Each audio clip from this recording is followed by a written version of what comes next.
วิหารอำเภอเมืองจังหวัดเชียงใหม่ต่อจากนี้ไปขอเชิญท่านรับฟังรายการร่มโพดำเนินรายการโดยพระครูโคสิทธิปริยัตยาภรณ์เจ้าคณะตำบลสุเทพเขตหนึ่ง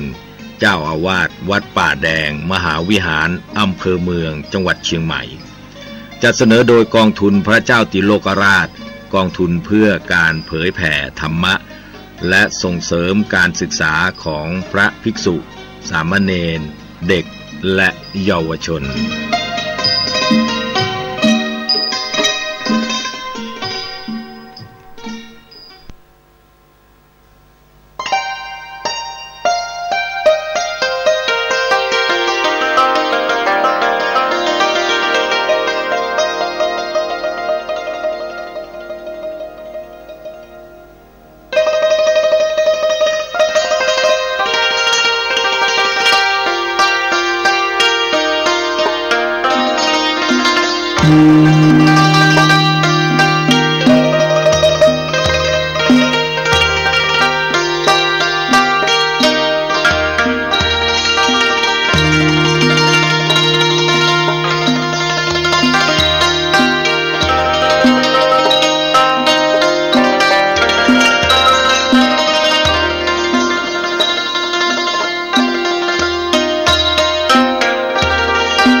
สว่าง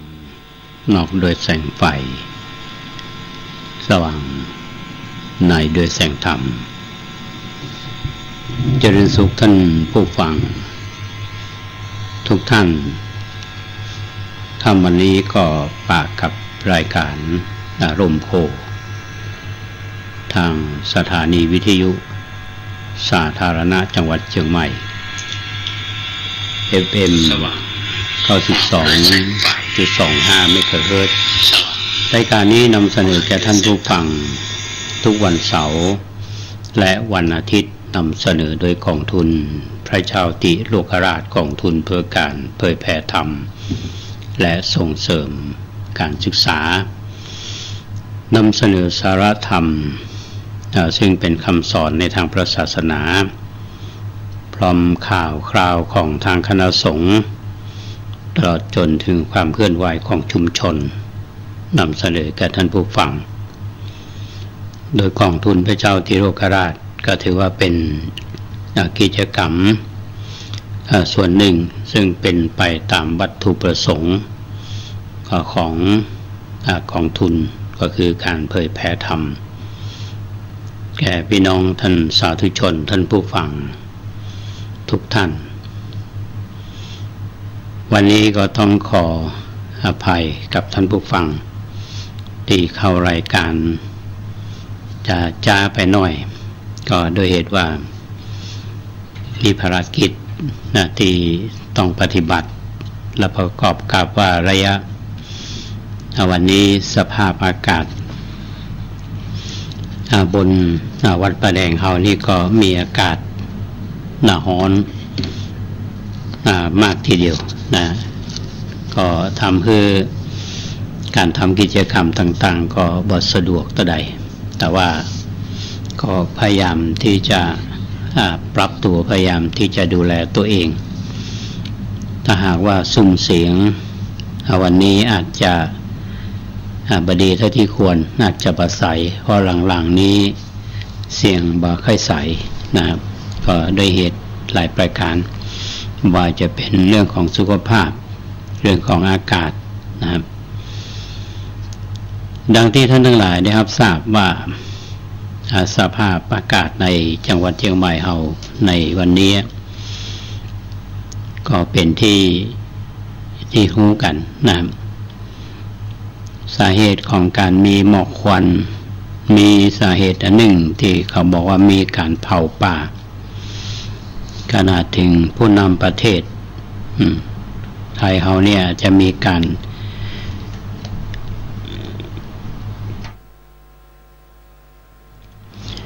เจรจากับผู้นำที่อยู่ใกล้ๆประเทศไทยเฮาเนี่ยนะขอความร่วมมือบอกว่าจะไปเผาป่าอย่างลักษณะนั้นแต่ว่ามันจะเป็นการแก้ปัญหาในปลายเหตุหรือเปล่าเนาะอย่างประเทศเฮาเนี่ยอย่างชายแดนติดกับประเทศอื่นเนี่ยอากาศมันมีอย่างกั้นเนาะลมมันก็พัดเข้ามาเอาพัดไปหาเปิ้นพ่องพัดเปิ้นพัดมาหาเฮาพ่องนะโดยเฉพาะเขตชายแดนนะ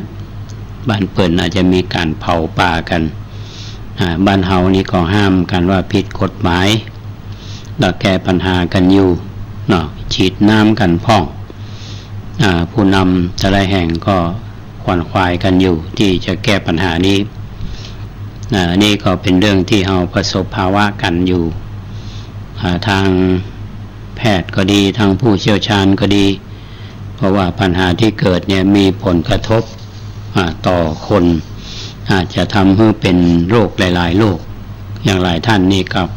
ที่บ่สบายกันอยู่ในขณะนี้ทีนี้อาตมาก็ไปดูในวินัยว่าในวินัยเพิ่นห้ามตุเจ้าไว้พ้องก่อเกี่ยวกับเรื่องการเผาจุดไฟเผาป่าเนี่ยนะจะมีตุเจ้าบางตนบางองค์ที่ทำเนี่ยอย่างวัดวาอารามต่างๆเนี่ยท่านผู้ฟังโดยเฉพาะวัดประแดงเขาเนี่ยเท่าที่อาตมาอยู่วัดประแดงเนี่ย20 ปีเนี่ยวัดว่ามีนโยบายที่จะเผาใบไม้หรือเผาขยะก็ปฏิบัติได้สม่ำเสมอแต่ก็บ่ได้ประสบปัญหาว่าเกิดมีไฟป่าอย่างขึ้นมานะแต่รอบๆวัดประแดงนี้ก็มันมีปัญหาเรื่องไฟป่าอันนี้ก็เป็นบุญของเฮาอยู่แต่ว่าเปิ้นเผาที่อื่นเนี่ยมันก็ลอยมาเฮาพอไปทางลุ่มในเมืองเนี่ยมันก็เป็นหมอกควันเปิ้นพอขึ้นมาทางบนดอยเนี่ย อย่างวัดประแดงเฮานี่มันก็หมอกควันปกคลุมไปหมดพอดอยสุเทพมันก็ถึงมหันอันนี้ก็อดใจเอาก็แล้วกันขอปึ้งฟ้าปึ้งฝนเดี๋ยวเพิ่นจะมาก็ภาวนาเอาก็แล้วกันทีนี้อาตมาไปอ่านในวินัยนะว่าถ้าตุเจ้าก็ดีไผ่ก็ดีเนี่ยที่เผาโดยเฉพาะตุเจ้าเนี่ยนะจุดไฟเผาป่าก็ดีแล้วก็จะเป็นอาบัติไหมปกติเนี่ยตุเจ้าทำมาอย่างนี้จะถูกปรับอาบัตินะอาบัติถ้าอยากเบาก็มีนะอาบัติตุเจ้านี่จะมีอาบัติหนักก็คือปาราชิกสังฆาทิเศษปาราชิกนี่ขาดจากความเป็นภิกษุสังฆาทิเศษเนี่ยต้องอยู่กลับอย่างปาจิตติก็ดีปฏิเทศนาอินิยทุนละใจทุกกฎทั้งหมดนี้ก็แสดงต่อหน้าสงฆ์คือสารภาพว่าผมไปทำความผิดเนี่ยมาต่อไปผมจะไม่ทำแล้วอันนี้คือการสารภาพความผิดนะทีนี้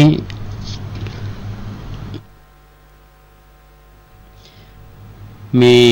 ที่ปรากฏมาเนี่ยเพิ่นบอกว่าห้ามภิกษุเนี่ยจุดไฟเผาป่านะถ้าเผาป่าเนี่ยต้องอาบัติทุกกฎคือถ้าจุดไฟเผาวัตถุอันใดวัตถุอันนั้นตายเป็นปาราชิกเป็นทุนละใจเป็นปาจิตติหรือว่าเป็นอกุศลตามวัตถุนั้นถ้าจุดไฟเฉพาะหญ้าและต้นไม้สดไหม้เป็น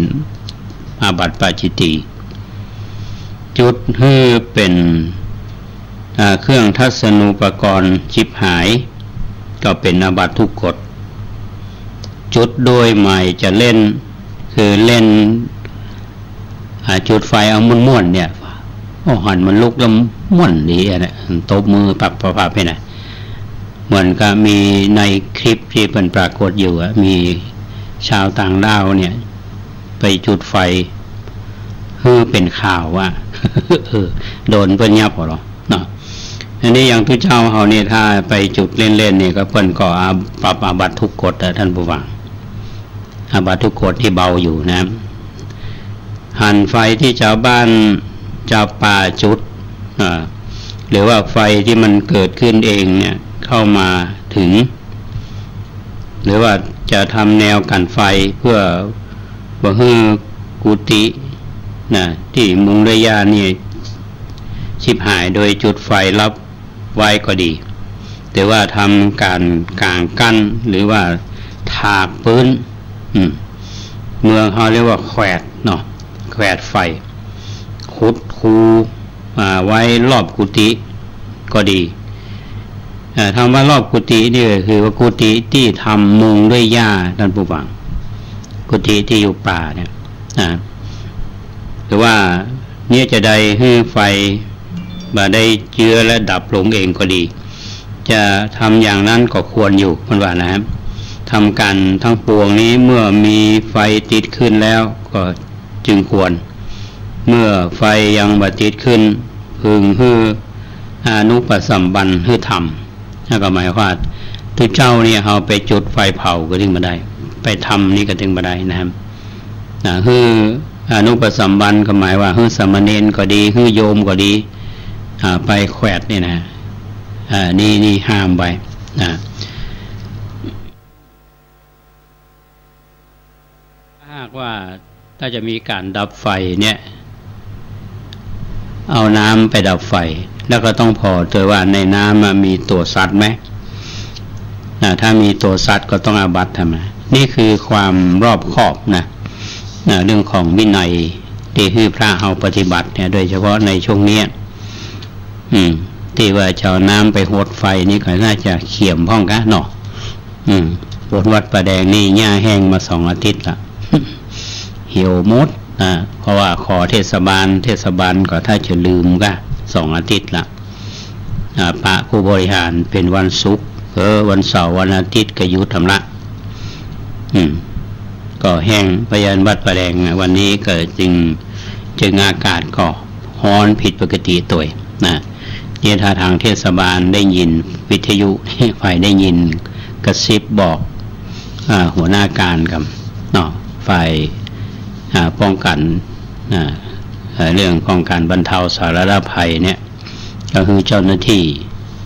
เอามาหดที่วัดพระแดงพ่องเนาะฮ้อนละตอนนี้เนาะวันนี้นำรายการด้วยเรื่องของไฟเรื่องของหมอกควันเพื่อที่จะให้เข้ากับสถานการณ์และวันนี้ก็จะนำเรื่องที่ได้เล่าต่อท่านผู้ฟังคงจำได้อยู่เนาะอาตมาได้นำเรื่องของท่านสามเณรลาหุนสามเณรลาหุนเนี่ยนะมาเล่าให้ท่านทั้งหลายได้ฟังกันทบทวนความจำหน่อยสามเณรลาหุนบวชแล้วเนี่ยก็บรรดาทุเจ้าทั้งหลายก็พาไปนอนตัวขึ้นพ่องส่งขึ้นพ่องทุเจ้าตนไปนอนห้องนั้นพ่องห้องนี้พ่องที่มันมีกรณีก็คือว่าอย่างบางทีเนี่ยคนมานอนเมื่อค่ำเมื่อคืนเนี่ยมันก็โมโหคิงอะเนาะอย่างที่เราวันก่อนเนี่ยบอกว่าทุเจ้าหนุ่มก็ดีอุบาสกก็ดีไปนอนในศาลาหอฉันเนี่ยนอนเมื่อคืนโยมที่เป็นหันอยู่ก็สบายใจเพราะมันเรียบร้อยก็ไปกราบทูลพระพุทธเจ้าท่านก็ได้บัญญัติว่าฮือทุเจ้าเนี่ยนอนกับอนุปสัมบันก็คือสมณเณรก็ดีโยมก็ดีเนี่ยนะภิกษุใดสำเร็จการนอนร่วมกับอนุปสัมบันยิ่งกว่า3 คืนก็ปรับอาบัติปาจิตติอันนี้เป็นการปรับอาบัติทุเจ้านะจะไปทางใดก็จะถูกปรับอาบัตินะทุเจ้าเอาช่วงนี้ก็ทงปลุกอาบัติหลายแห่งหลายอย่างพ้องเหมือนกันกระดิกกระเดียบอะไรนะทีนี้สมณเณรที่อยู่กับผู้เจ้าอยู่กับพระเถระทั้งหลายเนี่ยบางทีก็มีโยมอุปถากแม้แต่ในครั้งพุทธกาลนี้ท่านพระสารีบุตรก็มีนอกจากท่านสมณเณรลาหุนแล้วก็มีลูกของโยมที่เพิ่นนำมาฝากมาอยู่เพิ่นก็อนุญาตพระพุทธเจ้าอนุญาตว่าเราอนุญาตให้ภิกษุผู้ฉลาดผู้สามารถรูปเดียวเนี่ยรับสามเณร2 รูปไว้อุปถากได้ก็หรือเธอจะอาจให้โอวาทอนุสาสสามเณรมีจำนวนเท่าใดก็รับไว้อุปถากมีจำนวนเท่านั้นก็หมายความว่ารับได้มากกว่า2 ตนตัวจะมากกว่านั้นก็ได้ดูแลเอาใจใส่อยู่ในวัดปฏิบัติอย่างเรียบร้อยก็สามารถทำได้อันนี้เป็นความงดงามของการอยู่ร่วมกันแต่ท่านพระราหุลเนี่ยก็มีคุณธรรมแต่ว่ามีความอดทนมีเป็นผู้ว่าง่ายเป็นผู้ถ่อมตนบ่ถือตัวเป็นผู้ที่ใคร่ต่อการศึกษาเป็นผู้ที่มีความขยันหมั่นเพียรแต่ก็เป็นผู้ที่มีความกตัญญูทีนี้เขาจะมาฟังกันว่าสามเณรลาหุนแล้วเนี่ยนะบวชเป็นเณรแล้วเนี่ยจะอยู่ห่างพระพุทธเจ้าไหมหรือว่าจะต้องอยู่ในบ้านเฮาบอกว่าอยู่ในความดูแลนอกจากจะดูแลความดูแลของพระเถระเนี่ยที่เป็นอุปัชฌาย์อาจารย์เป็นกัลยาณมิตรแล้วเนี่ยพระพุทธเจ้าดูแลเอาใจใส่ไหมก็ในคัมภีร์ในพระไตรปิฎกเนี่ยท่านก็ได้อู้ไว้เหมือนกันว่าเมื่อลาหุนกุมารได้บรรพชาเป็นสามเณรแล้วเนี่ยก็พระศาสดาก็ได้ตรัสให้โอวาทเนืองแก่สามเณรลาหุนอันนี้ก็ได้แสดงในจุลลาหุโลวาทสูตรแก่สามเณรลาหุนเรื่องว่าลาหุนอย่ากล่าวสัมปชานะมุสา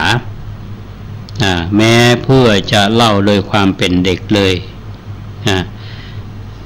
อันนี้เรามาฟังดูว่าสามเณรลาหุนเนี่ยจะฟังเรื่องราวเหล่านี้ได้เข้าใจไหมแล้วพระพุทธเจ้านี่จะใช้สื่อประเภทใดเป็นอุปกรณ์การสอน สามเณรราหุลแล้วจะสื่อสารได้ตรงกับที่พระองค์ได้ตั้งพระทัยไว้หรือไม่นะครับพระผู้มีพระภาคเจ้านี่ประทับอยู่ที่เวรุวันวิหารในกรุงราชคฤห์สามเณรราหุลอยู่ที่ปราสาทนี้ก็เป็นเพิ่นบอกว่าเป็นเฮือนชั้นนะเป็นชั้นๆนะที่ชื่อว่าอัมพัทรัตนิกาในเวลาแมลงนี่พระศาสดาก็ออกจากที่เร้นก็เข้ามายังปราสาทที่สามเณรราหุลอยู่สามเณรราหุลนี่ได้สัตตหันเนาะปัญหาว่าสัตตหันพระศาสดาหันมาแต่ไกลเนี่ยก็ฟังไปปูอาสนะตั้งน้ำสำหรับล้างพระบาทไว้คือพระพุทธองค์ประทับนั่งบนอาสนะแล้วก็ทรงล้างพระบาทนะแล้วสามเณรราหุลก็เข้าไปถวายบังคมแล้วก็นั่งอยู่หน้าที่ส่วนคนข้างหนึ่งพระผู้มีพระภาคเจ้านี่ก็เหลือน้ำล้างพระบาทไว้ในภาชนะหน่อยนะแล้วก็จะถามสามเณรราหุลว่าหันน้ำน้อยหนึ่งที่เหลืออยู่ในภาชนะก่อแสดงว่าพระเจ้านี่ท่านใช้น้ำเป็นสื่อในการสอนพระราหุลก็ได้กราบทูลว่าหันพระเจ้าค่ะหันในที่นี้คือเห็นหันก็เป็นภาษาเมืองเขาพระองค์ก็ตรัสต่อไปว่าดูก่อนราหุลบุคคลผู้บ่มีความละอายกล่าวมุสาวาททั้งที่หูอยู่ชื่อว่าเป็นผู้ที่มี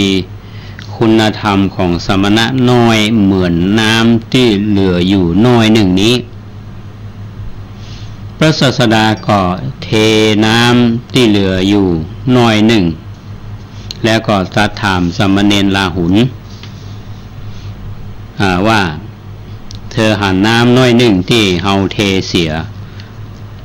ว่าหันก่อลักษณะนั้นนะสามเณรราหุลก็ทูลว่าเห็น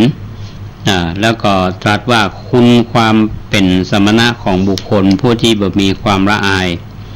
กล้ากล่าวมุสาทั้งที่รู้อยู่นั้นเป็นสิ่งที่เขาทิ้งเสียแล้วเหมือนกันดังนี้แล้วก็ทรงคว่ำภาชนะน้ำนั้นเสียพลางตรัสถามสามเณรราหุลว่าเห็นภาชนะน้ำที่คว่ำหรือไม่สามเณรราหุลก็ทูลรับว่าเห็นจึงตรัสว่าคุณความเป็นสมณะของผู้ที่บ่มีความละอายกล้ากล่าวมุสาทั้งที่รู้ก็ชื่อว่าเป็นของที่เขาคว่ำเสียแล้วเหมือนกันพระศาสดาทรงหงายภาชนะน้ำนั้นขึ้นแล้วก็ตรัสถามสามเณรราหุลว่าเห็นภาชนะน้ำอันว่างเปล่าหรือไม่เห็นพระเจ้าข้าพระราหุลก็กราบทูลดูก่อนราหุลบุคคลผู้บ่มีความละอายกล่าวมุสาทั้งที่หูก็เป็นผู้ว่างเปล่าจากคุณความเป็นสมณะเหมือนกันบุคคลผู้ที่มีความละอายกล้ากล่าวมุสาทั้งที่รู้จะบ่กระทำบาปอย่างอื่นด้วยนั้นเป็นบ่มีฉะนั้นเธอพึงสำเนียกศึกษาว่าเราจักบ่กล่าวมุสาทั้งที่รู้แม้เพราะต้องการจะหัวเราะกันเล่นดูก่อนราหุลแว่นมีไว้เพื่ออะไรนะเพิ่นถามแว่นมีไว้เพื่อหยังไว้เพื่อส่องดูพระเจ้าค่ะเอาอุปกรณ์ง่ายๆเอาแว่นมาถามว่าส่องแว่นมาไว้ยังไงเพื่อส่องก็ส่องดูหน้านะราหุลตอบพระองค์ก็ตรัสต่อไปว่าดูก่อนราหุลทำนองเดียวกันนั่นแหละเมื่อบุคคลปรารถนาจะทำสิ่งใดพึงพิจารณาก่อนว่ากายกรรมวจีกรรมและมโนกรรมนี้เป็นไปเพื่อเบียดเบียนตนเบียดเบียนผู้อื่น เบียดเบียนทั้งตนและผู้อื่นเป็นอกุศลมีทุกข์เป็นกำไหมีทุกข์เป็นวิบากหรือไม่เมื่อพิจารณาเห็นอย่างทองแท้แล้วเป็นอกุศลมีทุกข์เป็นวิบากบ่พึงทำกรรมนั้นแต่กรรมใดที่พิจารณาหันแล้วว่าเป็นกุศลบ่เบียดเบียนตนและผู้อื่นมีสุขเป็นกำไหเป็นวิบากก็พึงทำกรรมนั้นถ้าพลั้งพลาดกระทำสิ่งที่เป็นทุกข์เป็นวิบากลงไปก็พึงแสดงเปิดเผยต่อพระศาสดาหรือต่อเพื่อนร่วมพรหมจรรย์เป็นผู้วินยูชนกล่าวพึงสำรวมระวังต่อไปถ้าพิจารณาเห็นว่ากรรมที่ทำไปแล้วนั้นเป็นกุศลมีสุขเป็นกำไหเป็นวิบากก็พึงมีปีติปราโมทย์ศึกษาปฏิบัติอยู่ในกุศลธรรมนั้นทั้งกลางวันและกลางคืน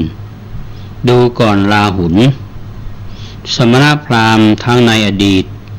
ปัจจุบันและอนาคตที่ได้ชำระกายกรรมวจีกรรมและมโนกรรมให้บริสุทธิ์อยู่ได้ก็เพราะพิจารณาเนืองๆอย่างนั่นเองสมณราหุลชื่นชมยินดีกับพระภาสิทธิ์ของพระผู้มีพระภาคเจ้ายิ่งนักเนี่ยท่านผู้ฟังจะหันว่าละอ่อนนะพระพุทธองค์ก็มีอุปกรณ์ง่ายๆสมณราหุลนำน้ำมาล้างพระบาทเหลืออยู่หน่อยก็นำแล้วมาเป็นสื่อโยงเพื่อการสอนในเรื่องนี้พระองค์ท่านได้สอนพระราหุลเรื่องกว่าความกล่าวคำมุสาวาทคนที่บ่มีความละอายเนี่ยเพื่อจะกล่าวสอนอันนี้เป็นอุปกรณ์ที่ท่านสอนและสมณราหุลก็สามารถที่จะฟังแล้วก็สำเร็จก็คือว่าบรรลุวัตถุประสงค์ถ้าว่าไปนะครับคือสมณราหุลนี้เข้าใจอันนี้ก็นำมาเล่าสู่ท่านทั้งหลายได้ฟังกันในวันนี้ว่าพระผู้มีพระภาคเจ้าเขาเนี่ยก็อาตมาก็ยังเชื่อนะว่า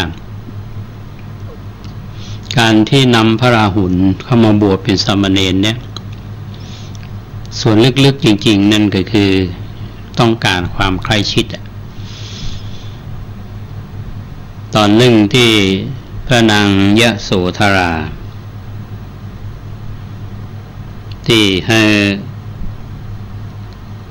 มาคือพระราหุลกุมารมาขอทรัพย์คือราชสมบัติเนี่ยจากพระพุทธเจ้าตอนที่เสด็จไปที่เมืองกบิลพัสมันมีประโยคหนึ่งที่พระพุทธองค์ได้มีดำริว่าถ้าราหุลกุมารเนี่ยได้ทรัพย์ที่เป็นภายนอกเนี่ยมันก็จะเวียนว่ายอยู่ในวัฏฏะแต่ถ้าว่าอริยทรัพย์คือทรัพย์อันประเสริฐอริยทรัพย์7ที่อาตมานำมาเล่าสู่ท่านทั้งหลายฟังวันก่อนเนี่ยนะน่าจะได้เป็นทรัพย์ที่เป็นโลกุตระแต่วันนี้ความใกล้ชิดกันนั้นอาจจะมองหันว่าฝึกท่านสมณราหุลเป็นผู้ที่มีความอดทนแล้วก็มีสัมมาคารวะมีความอ่อนน้อมถ่อมตนเคารพในพระมหาเถระที่เป็นอุปชฌาย์อาจารย์เป็นผู้ที่อ่อนน้อมถ่อมตนอันนี้เป็นคุณลักษณะพิเศษของสามเณรราหุลมีอยู่ข้อหนึ่งที่อาตมาภาพทิ้งไว้เป็นประเด็นเมื่อตะวานี้ก็คือมีความกตัญญูกตเวทีเป็นอย่างยิ่งเนี่ยนะ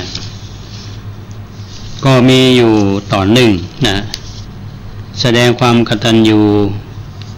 คือเปลืองอาพาธของพระราชมารดาเมื่อพระพุทธเจ้าได้ทรงอนุญาต คือพระนางประชาบดีโคตมีบทสมบทเป็นภิกษุณีบรรดาสากิยานีก็ออกบวชเป็นภิกษุณีเป็นจำนวนมากก็รวมทั้งพระนางยโสธราพิมพาตัวซึ่งเป็นพระราชมารดาของราหุลสมณเณรนะเมื่อเป็นภิกษุณีแล้วนางก็ได้นามว่าพระพัทธาพัจจานาเทรีท่านผู้ฟังนางยโสธราก็ออกบวชเป็นภิกษุณีตอนนั้นคือราหุลกุมารไปขอทรัพย์สมบัตินั่นแหละพระเจ้าคืออริยทรัพย์ต่อพระนางประชาบดีได้ออกบวชเป็นภิกษุณีพระนางยโสธราพิมพาก็ออกบวชเหมือนกันก็เป็นภิกษุณีทีนี้ในความสัมพันธ์ลึกๆเนี่ยนะราหุลนี่ก็ยังคิดถึงแม่เนี่ยราหุลนี่ก็ไปเยี่ยมพระชนนีพอวันที่ไปนั้นปรากฏว่าลมในอุทธรของพระเถรีนี้กำเริบสามเณรจะไปเยี่ยมแม่ปรากฏว่าพอไปถึงภิกษุณีอุ่นก็บอกว่าตอนนี้พระเถรีบ่สบายพระราหุลก็เข้าไปเยี่ยมแม่ก็ถามว่าพระองค์ควรจะได้ยาอย่างพระเถรีก็ตรัสว่าดูก่อนพ่อในคราวยังครองเรือนเนี่ยแม่เนี่ยดื่มรสมะม่วงที่เขาปรุงประกอบไปด้วยน้ำตาลกรวดเป็นต้นโรคในท้องลมในท้องโรคลมเนี่ยก็สงบระงับไปแต่บัดนี้พวกเราเที่ยวบิณฑบาตเลี้ยงชีพจากได้มะม่วงมาจากที่ไหนก็หมายความว่าถ้าหากว่าอยู่ในพระราชวังเนี่ยก็มีทุกสิ่งทุกอย่างก็สามารถจะบันดาลได้แต่ตอนนี้เป็นภิกษุณีออกบิณฑบาตเขาจะไปหาที่ไหนสมณเณรราหุลก็บอกว่าเป็นอย่างมอมฉันจะไปหามาให้ได้แล้วก็ออกไปหาไผ่ท่านผู้ฟังไปหาท่านมีเพิ่นบอกว่าสมบัติมีมากมายสมบัติในที่นี้หมายถึงตัวบุคคลมีพระธรรมเสนาบดีคือท่านพระสารีบุตรนี่เป็นพระอุปัชฌาย์มีท่านพระมหาโมคคัลลานี่เป็นอาจารย์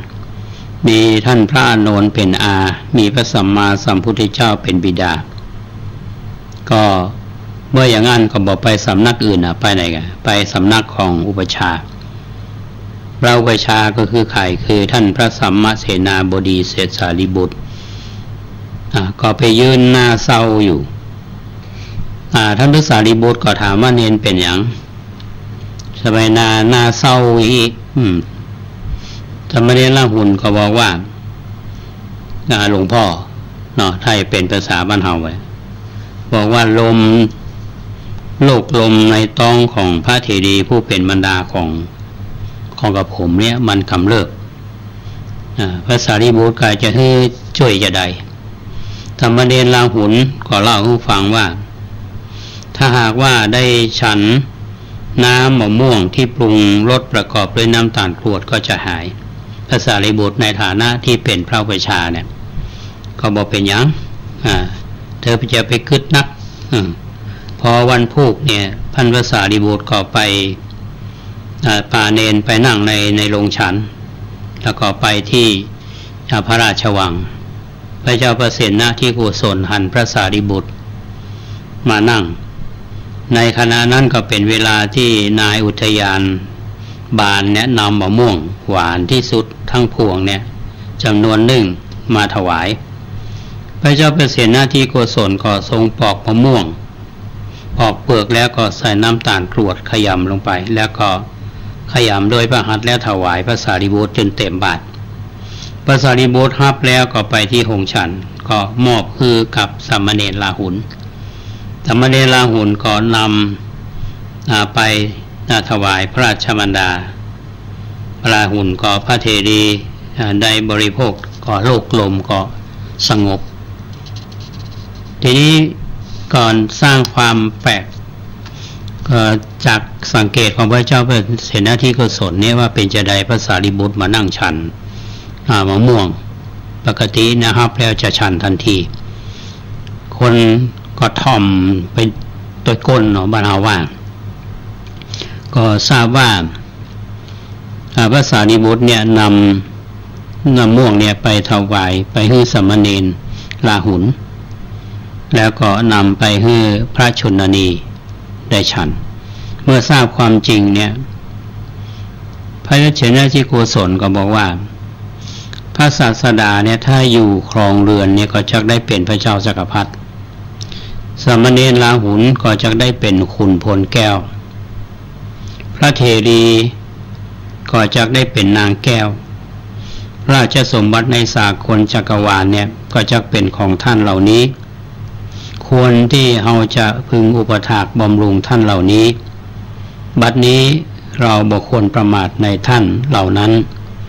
ผู้บวชแล้วเข้ามาอาศัยเราอยู่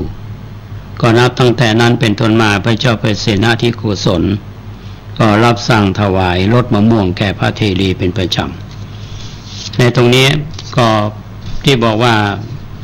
ท่านพระราหุลเนี่ยเป็นผู้ที่มีความกตัญญูต่อแม่นะครับเนี่ยหลายท่านนี่ก็คงจะทราบเนาะว่าพระนางยโสธราพิมพาเนี่ยออกบวชเป็นสามเณรีนะตามนางประชาบดีนะทีนี้พระราหุลเนี่ยสามเณรราหุลนี่ก็ได้กตัญญูต่อแม่อันนี้เป็นส่วนหนึ่งที่นำมาเล่าท่านทั้งหลายได้ฟังวันนี้มี2ประเด็นสำคัญช่วงแรกก็คือพระผู้มีพระภาคเจ้าเนี่ยตรัสสอนสามเณรราหุลประเด็นที่2คือการกตัญญูเปลื้องอาพาธของพระราชมารดาของซึ่งท่านสามเณรราหุลนี่ได้กระทำอันนี้ก็เล่าสู่ท่านทั้งหลายฟังในค่ำวันนี้ซึ่งเวลาที่เหลืออยู่นี้ก็อยากจะประชาสัมพันธ์ให้ท่านทั้งหลายได้รับทราบเพราะว่าในช่วงของวันที่10 11 12เมษายนนี้ทางวัดศรีโสดาก็จัดทำบุญอายุวัฒนมงคลครบ84ปีถวายหลวงพ่อพระเทพโกศลซึ่งท่านทั้งหลายได้ฟังการประชาสัมพันธ์ของสื่อของรายการวิทยุเอาเป็นช่วงๆขอเชิญท่านทั้งหลายได้มีโอกาสได้ไปร่วมทำบุญแล้วก็ร่วมงานปล่อยหลวงของวัดศรีโสดาตัว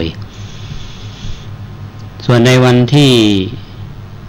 6เดือนเมษายน2562ที่วัดบุพารามถนนตาแปอำเภอเมืองจังหวัดเชียงใหม่จะมีพิธีบำเพ็ญกุศล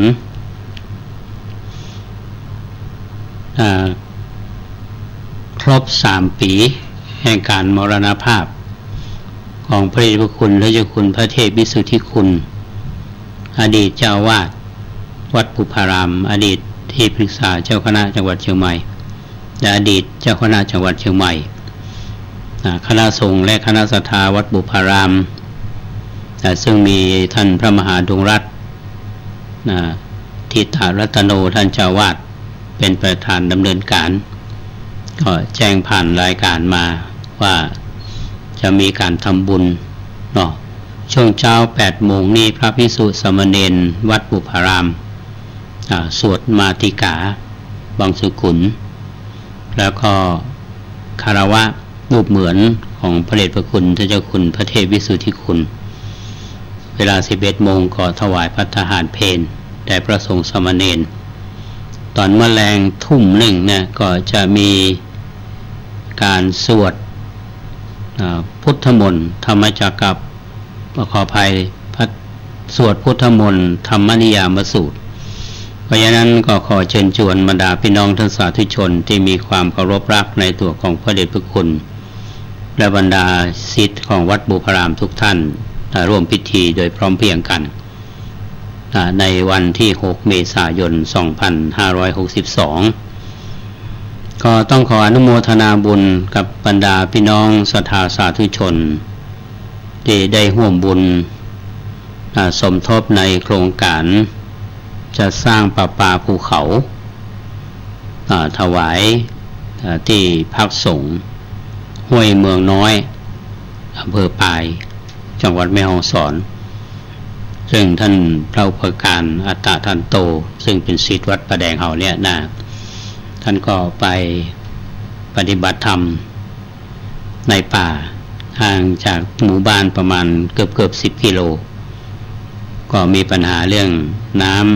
ำแล้วก็ประกอบกับชุมชนที่อยู่ใกล้เคียงเนี่ยก็จำเป็นที่จะต้องใช้น้ำก็จึงเชิญชวนท่านทั้งหลายร่วมเป็นเจ้าภาพบางท่านก็ได้ร่วมทำบุญมาละอย่างแม่ทองเหรียญทิพย์กนกก็มาทำบุญมาละมันก็มาทำบุญเพิ่มแถม 10,000 บาทแต่วันพรุ่งนี้ท่านอุปการอัตตทันโตก็จะได้ปิกไปพร้อมกันนั้นก็มีญาติโยมที่มาจากบ้านเมืองน้อยได้ลงมาละมาซื้ออุปกรณ์เป็นท่อน้ำประปาขนาด2 นิ้วเนี่ยเบื้องต้นเขาบอกว่าจะใช้ประมาณ300 ท่อนตอนนี้น่าจะเพิ่มเป็น500 ท่อนเนาะอาตมาก็ร่วมทำบุญไปกับท่านเบื้องต้นนี้ก็ 12,000 บาทพร้อมกันนั้นก็มอบของที่จำเป็นที่จะต้องใช้ในช่วงที่การทำงานของชาวบ้านเพราะว่าจะเป็นนมก็ดีกาแฟก็ดีที่จะไปเลี้ยงพี่น้องชาวบ้านแม้แต่ยารักษาโรคก็ถวายท่านไปพรุ่งนี้ท่านก็จะเดินทางปิกจังหวัดแม่ฮ่องสอนละก็ฝากอนุโมทนาขอบคุณบรรดาพี่น้องศรัทธาที่ร่วมกันเป็นเจ้าภาพก็ดำเนินการไปก่อนส่วนงานที่เหลือนี้ในการทำแท้งน้ำก็ดีอะไรก็ดีเนี่ยเราก็ไปว่ากันเป็นช่วงๆไปธรรมาภาพก็ต้องขออนุโมทนาบุญกับพี่น้องศรัทธาทุกท่านที่ได้ร่วมบุญเพื่อเป็นกำลังใจให้กับท่านในการทำงานเผยแผ่พุทธศาสนาประพฤติวัดปฏิบัติธรรมได้ช่วยพี่น้องที่อยู่ในชุมชนที่ต้องการน้ำขออนุโมทนาและในส่วนของวัดประแดงที่เชิญชวนท่านทั้งหลายร่วมการบูรณะบันไดนาคก็ท่านก็สามารถที่จะร่วมทำบุญได้เป็นระยะเนาะส่วนความคืบหน้าต่างๆนั้นก็จะได้นำมาเสนอท่านทั้งหลายวันนี้ต้องขออนุโมทนากับทางเจ้าหน้าที่ผู้ชำนาญงานจากสำนักงานทรัพยากรธรรมชาติและสิ่งแวดล้อมจังหวัดเชียงใหม่คุณโยมสากลสุรวงศ์ได้มาติดตามเรื่องการลงทะเบียนส่วนป่าวัดประแดงเฮาถึงพื้นที่ถึงหมดเนี่ยนะครับวัดจะลงทะเบียนว่าต้นไม้มีกี่ประเภทมีอย่างพ้องเพื่อที่จะไปสอดรับกับนโยบายของรัฐบาลหลังจากที่ประกาศในราชกิจจานุเบกษาแล้วว่าจะมีผลดังที่ท่านได้รับทราบกันว่าพื้นที่ที่ปลูกต้นไม้เนี่ยท่านปลูกต้นไม้อยู่ท่านก็ต้องไปลงทะเบียนไว้ในอนาคตนี้ต้นไม้ที่ท่านปลูกในบ้านก็ดีที่อยู่ในเขตของท่านเนี่ยท่านสามารถที่จะไปลงทะเบียนการตัดไม้ก็จะได้สะดวกยิ่งขึ้นและแม้แต่ปลูกเพิ่มก็สามารถที่จะสร้างสวนป่าได้เช่นเดียวกันอันนี้เพื่อรองรับสิ่งเหล่านี้ที่ตามมาทางวัดก็ต้องอนุโมทนาท่านมาถึงแม้จะเป็นวันหยุดเนาะเป็นวันหยุดราชการท่านก็ทำงานอยู่ขออนุโมทนาวันนี้ธรรมาภาพนำรายการร่มโพมาฝากกับท่านผู้ฟังมาก็จริงๆก็เลยเวลาไปละ5 นาทีขอบคุณครูบาอาจารย์พระสังฆะทั้งหลายและญาติโยมที่ฟังรายการนี้ที่อยู่นี่ก็มีอยู่ไปวันๆนี่เข้ามาดูแล้วน้องหนุ่ยคุณนัทธริกานี่จากมจร.คุณโยมจันทร์คำยุวเวกนี่ต้องอนุโมทนาอันนี้คุณโยมสมนึกก็มาถวายขนมปังวัดประแดงเป็นระยะแล้วคุณชายพโลศิลป์และคุณโยมคนคิดคลังชำนาญนิยมเพื่อเทิงและอาจารย์พุทธทรัพย์มณีศรีนี่อยู่กรุงเทพคุณบงกฎทาปัญญา และมหาราชครูหลวงกุฏิคำและอะไรล้วนมีสองด้านทุกอย่างล้วนอนิจจัง แถววัดเชียงมั่นแล้วก็คุณภักดีอดสุขที่เข้ามาฟังต้องขออนุโมทนากับทุกท่านสิ่งใดที่เป็นประโยชน์มอบกับเพื่อท่านทั้งหลายสิ่งใดที่ควรจะมีการปรับปรุงอาตมาในฐานะผู้ดำเนินรายการก็ต้องรับไว้ต่อไปก็ปะกันในวันเสาร์และวันอาทิตย์หน้าสำหรับรายการต้มโพส่วนรายการพิเศษ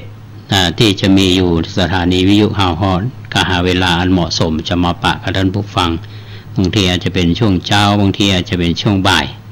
แล้วแต่ความเหมาะสมสถานการณ์วันนี้จากลาท่านผู้ฟังไปก่อนขอความสุขสวัสดีจงบังเกิดมีแก่ท่านผู้ฟังทุกท่านขอเจริญพร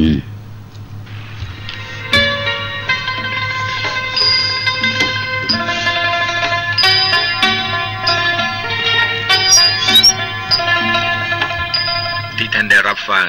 จบลงไปแล้วนั้นเป็นรายการร่มโพบรรยายโดยพระครูโคสิทธิปริยัตยาภรณ์เจ้าคณะตำบลสุเทพเขตหนึ่งเจ้าอาวาสวัดป่าแดงมหาวิหารอำเภอเมืองจังหวัดเชียงใหม่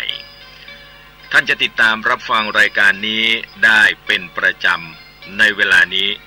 ขอเชิญชวนผู้มีจิตศรัทธาร่วมกองทุนพระเจ้าติโลกราชโดยติดต่อได้ที่วัดป่าแดง